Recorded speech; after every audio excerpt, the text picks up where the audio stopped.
Well, thank you there to Arnaud Adam for the international news. Now, there's an island off the southern tip of Korea, which is rich with forests and flowering trees. And it's finally open to the public after 80 years. Mok-yeon introduces us to a place that's dubbed by many people as the gift of nature. Jisim-do Island, known for its steep cliffs and dense tree population, is finally completely open to the public for the first time in 80 years. The island sits just 5 kilometers southeast of Jangsengpo Port on Geoje-do Island.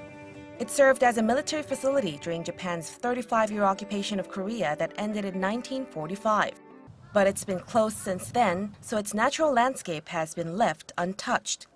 Now that it's open, the public will have access to walking trails lined with apricot blossoms and the colorful camellia trees that cover up to 70% of the island. Ownership of Jisim-do Island was transferred from the Ministry of National Defense to the Geoje government last June after 12 years of retrocession efforts.